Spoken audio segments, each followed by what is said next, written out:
Assalamualaikum warahmatullahi wabarakatuh. Salam sejahtera buat sobat Sobter dimanapun berada. Bab 5866 sampai bab 5870. Tak lama kemudian, Rolls-Royce yang dikendarai Sister Xian berhenti di halaman Villa Zijin. Lin Waner tidak menunggu Sister Xian membuka pintu, jadi dia mendorong pintu dan keluar dari mobil, dan berjalan ke halaman kecilnya di lantai atas tanpa menoleh dan berkata, "Saudari Xian, mulai hari ini dan seterusnya, saya akan tinggal di rumah, dan kau akan menyediakan makan 3 kali sehari. Letakkan tepat di luar pintu halaman saya, dan kau dapat pergi setelah mengetuk pintu." Saudari Xian terkejut. Dia mengerti bahwa Lin Waner tidak ingin pelatihan militer, tetapi dia tidak mengerti mengapa Lin Waner tidak mau keluar.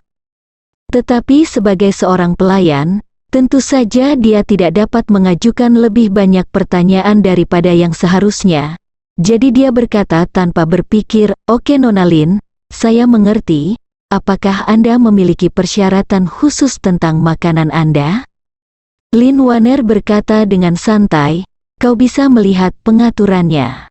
Setelah dia selesai berbicara, dia dengan cepat berlari ke lantai atas, membuka pintu dan memasuki halaman kecilnya. Qiu Yingsan yang sudah tua melihat Lin Waner menaiki tangga teratas dari kejauhan, dan bergegas keluar untuk menghentikan Sister Xian, dan bertanya, "Suxian, bukankah Nona di sekolah untuk pelatihan militer baru-baru ini? Mengapa dia tiba-tiba kembali?"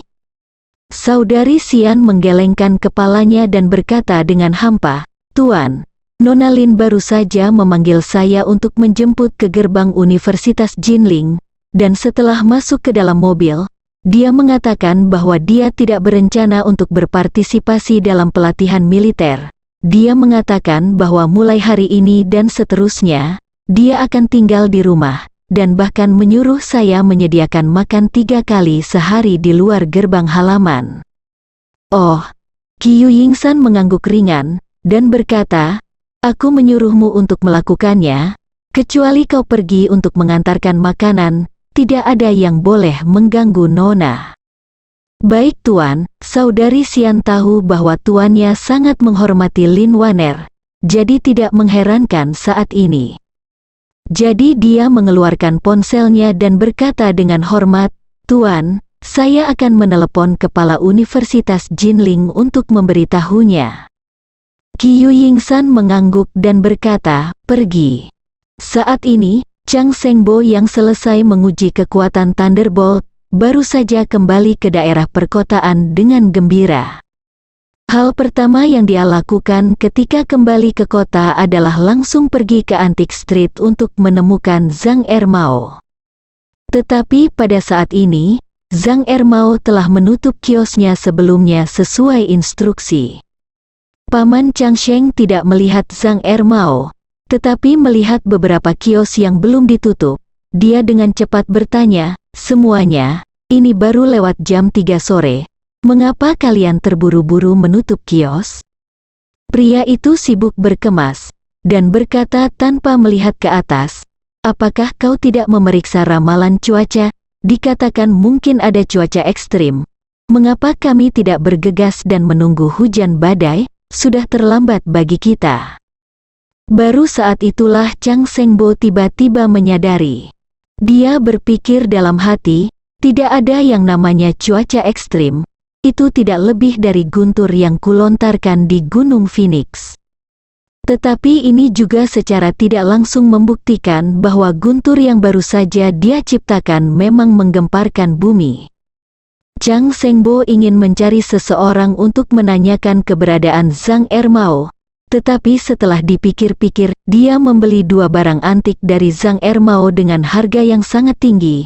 Jika dia mencarinya terlalu sering, dia khawatir itu akan membuat Zhang Ermao waspada. Setelah memikirkannya, dia berencana mencari tempat tinggal di dekat jalan antik hari ini, dan kemudian datang ke jalan antik di pagi hari untuk mencari Zhang Ermao. Pada malam hari, Chang Shengbo duduk bersila di tempat tidur, tetapi dia masih belum bisa samadhi, Alasannya tidak lebih dari tenggelam dalam kegembiraan dan tidak bisa melepaskan diri. Jadi, dia tidak bisa menahan diri untuk mengeluarkan Thunderbolt itu lagi. Dan sambil menyentuhnya, dia menghela nafas. Sungguh anugerah Tuhan untuk mendapatkan senjata ajaib seperti itu. 20 tahun yang lalu, saya memenggal kepala Ye Changying dan istrinya di sini dan membuat pencapaian besar. 20 tahun kemudian, saya mendapat harta karun di sini lagi. Tampaknya Jinling ini memang tanah saya yang diberkati. Sambil menghela nafas, ponselnya tiba-tiba menerima panggilan internet dari Tuan Ying. Ekspresinya terkejut, dan dia dengan cepat menghubungkan telepon dan berkata dengan hormat, "Tuanku." Di ujung lain telepon, sebuah suara dingin bertanya dengan tajam, "Paman Changsheng, kapan kau tiba di Jinling?" Paman Changsheng buru-buru berkata, "Kembali ke Tuan Ying, bawahan tiba di Jinling pagi ini." Tuan Ying berkata lagi, "Seharusnya sudah larut malam di mana kau berada, dan kau telah berada di Jinling selama lebih dari 15 jam, mengapa kau tidak melakukan sesuatu pada keluargaan?" Jantung Sengbo berdetak kencang, membuka mulut dan berkata, "Tuanku, saya baru saja tiba di Jinling hari ini, dan saya belum sempat berkenalan dengan lingkungan Jinling." Tuan Ying bertanya, "Bukankah aku sudah memberitahumu keluargaan semuanya tinggal di Jinling Wanliu Villa? Kau hanya perlu bergegas ke Wanliu Villa di tengah malam dan membunuh mereka semua, agar tidak memiliki malam dan mimpi yang panjang. Hal yang begitu sederhana, apalagi yang kau tak pahami?" Chang Sengbo buru-buru berkata, "Tuanku, bawahan mungkin perlu waktu untuk mendapatkan pemahaman mendalam tentang situasi keluargaan. Jika tidak, jika seseorang lolos dari jaring dan tidak berada di Villa Wanliu saat saya lakukan, akan sulit untuk menangani masalah ini." Tuan Ying berkata dengan dingin, "Malam ini An Qishan, istrinya, dan ketiga putra dan satu putri mereka semuanya ada di Wanliu Mountain Villa. Ini adalah kesempatan terbaik bagimu untuk menyerang ini jam 2 pagi di tempatmu berada. Jika kau mulai sekarang, masih ada waktu untuk mengirim keluargaan ke jalan sebelum fajar." Chang Sengbo berkata dengan hormat, "Tuanku, Anda meminta bawahan untuk menyelidiki keberadaan putra Ye Changying dan An Chengqi. Bawahan belum menemukan petunjuk. Jika menyerang keluargaan sekarang, saya khawatir anak itu akan curiga, dan tidak pernah lagi berani muncul." Tuan Ying mendengus dingin, "Kau hanya perlu membunuh An Qishan dan istrinya serta ketiga putra dan satu putri mereka, dan anak bermarga Ye akan muncul secara alami?" Paman Changsheng bertanya dengan heran, "Tuan Ying, aku bertanya padamu mengapa Anda begitu yakin?"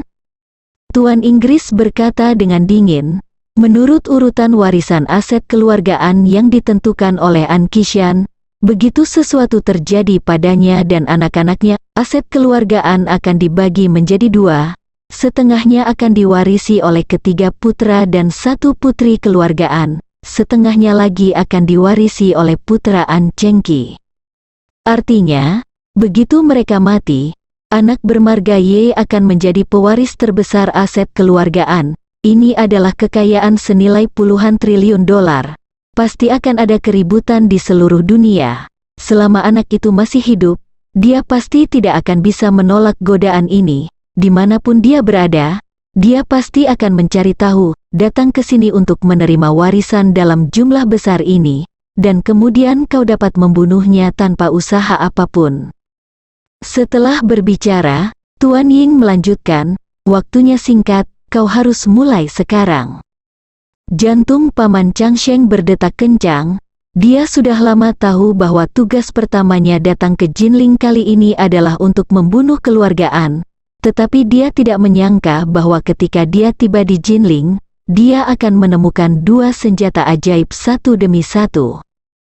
Sekarang, dia masih berharap mengikuti petunjuk Zhang Ermao. Dia bisa menemukan lebih banyak senjata ajaib, jadi dalam hal ini, dia tidak akan mau segera mengambil tindakan terhadap An Jia.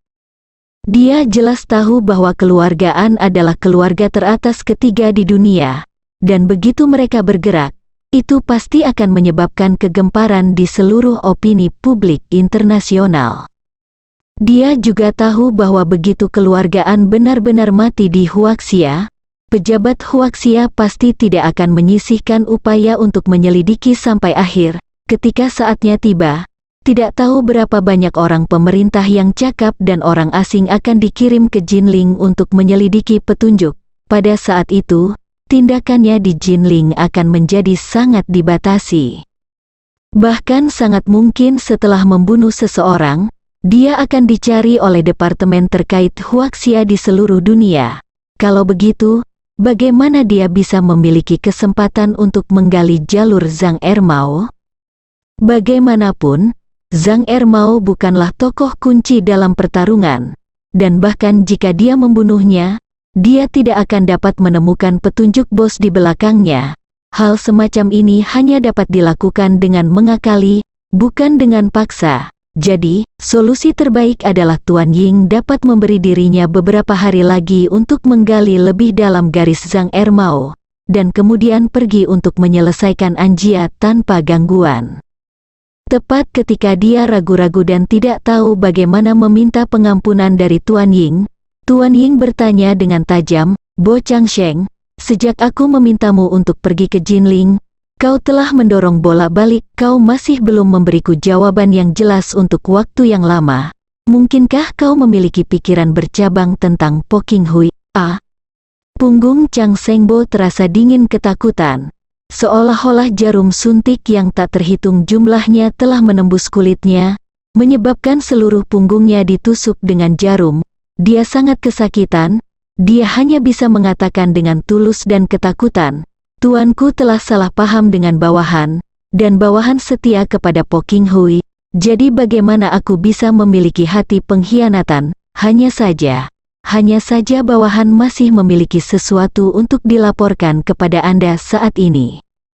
Tuan Ying berkata dengan dingin, "Katakan." Chang Shengbo merenung sejenak, mengertakkan gigi, dan berkata, "Kembali ke Tuan Ying, bawahan mendapat senjata ajaib di Jinling hari ini." Bersambung.